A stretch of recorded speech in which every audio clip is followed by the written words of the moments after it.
Welcome to the Real News Network. I'm Paul Jay, coming to you from Washington. And joining us now from Frankfurt, Germany, is William F. Engdahl. He's the author of Full Spectrum Dominance, Totalitarian Democracy in the New World Order. Thanks for joining us, William. Thank you, Paul. So, William, you've written recently about the possibility of a massive oil find underneath Haiti and how this might connect to U.S. strategy in the Caribbean. Talk a bit about what you've written.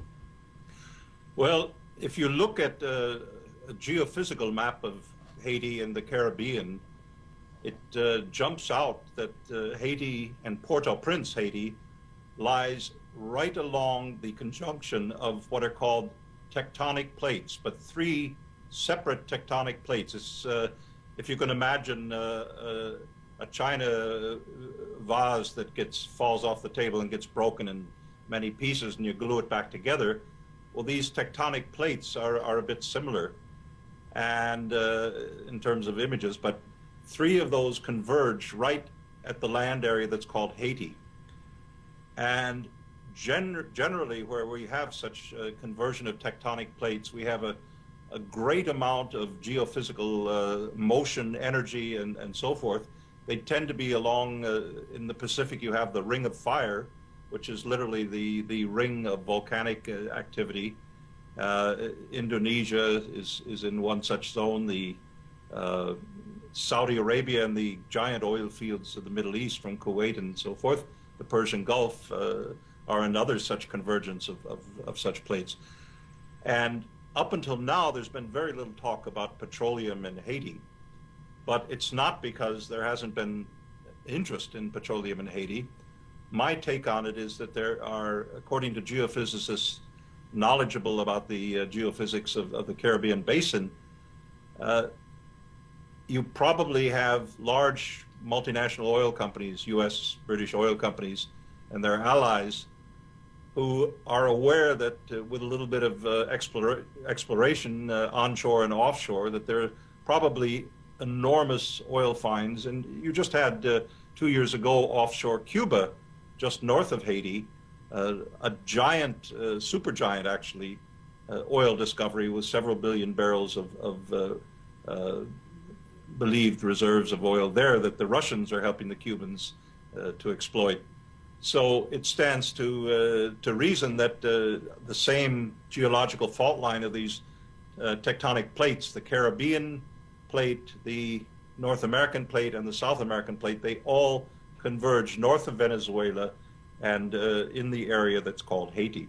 That also makes Haiti ripe for other unusual minerals such as uranium, gold, and so forth. And I my own sense from talking with geophysicists on this whole Haiti question is that Haiti is probably one of the undeveloped treasures of mineral wealth on the planet. Now, why do you think it's been so undeveloped for so long? Because there's been some suggestions of oil and perhaps other minerals, if I understand correctly, even as far back as the 1970s. Mm-hmm. I think for the following reason. As I wrote in an earlier book, A Century of War, Anglo-American Oil Politics, the question for the United States and Britain since World War II, the question of oil reserves around the world, has not been an economic question, a business question of developing new oil fields to sell it at so many dollars a barrel for the profit of Exxon, Mobil, Chevron, whatever. But it has been a geopolitical question. It's been one of the power pillars, if you want to call it that, of the United States power projection in the post-World War II world.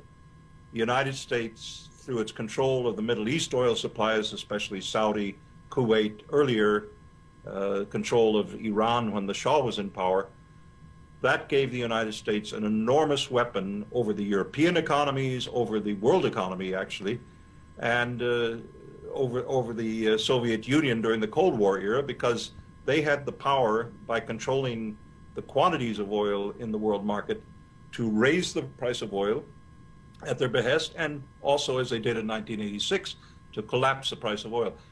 Why has Haiti not been exploited? I think for the very reason the world is swimming in oil, and the U.S. Oil multinationals and the U.S. government that works intimately with them around the world wants to prevent that anyone else develops the oil resources of a place like Haiti. They're extremely unhappy, no doubt, about the discovery in Cuba.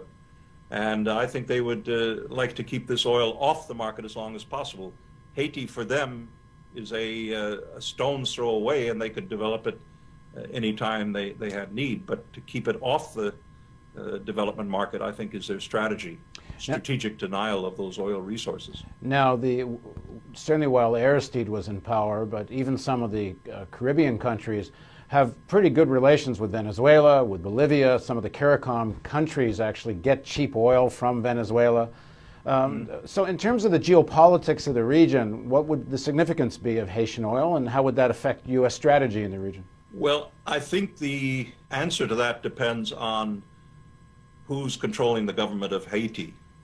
And by all accounts, the Préval government that's been essentially put into power with U.S. backing since they ousted Aristide in 2004 and put him into exile in South Africa, the government has been intimately tied to the five families, as they call it in Haiti, the little mafia that run Haiti. And these five families are like in Russia after the collapse of communism, like the oligarchs in Russia. They literally control the economy of Haiti like their own plantation. And the question is, who would control and for what purposes the oil resources? If those five families are in control and Préval is doing their bidding, then by all accounts I've seen, it wouldn't matter because it wouldn't benefit the economy and the livelihood of the ordinary Haitians. So if that were to be developed as a national resource in a way that could benefit the overall economy of the Haitian people, then that would be a different question. So I think it's a question of who controls the politics of Haiti. Which must be somewhat in flux when you have this country in such chaos and all the normal infrastructures of the state in disarray, other than, I guess, the U.S. military is kind of taking up the role of the state, other than the private armies that work for these 5-6 families. So the real issue connected to oil is going to be, is this kind of tradition of popular politics in Haiti going to be able to assert itself, or do they get back to politics as usual? Yeah, that I have no means of calling. I think the fact that the latest figures are 13,000 U.S. troops on that tiny little island, that's quite a lot of military power. I think probably the need is for less military projection and more humanitarian food and water and shelter aid from, and this is what the Haitian websites have been pleading for ever since the January earthquake.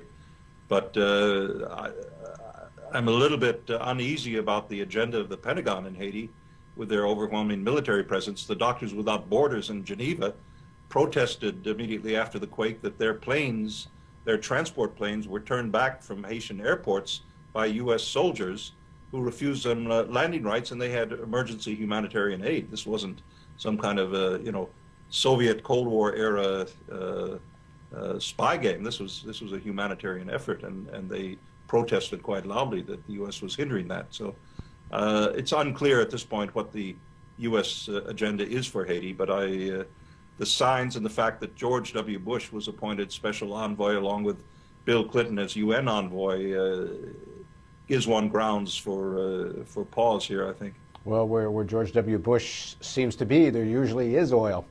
Thanks very much for joining us, William. Thank you. And thank you for joining us on the Real News Network.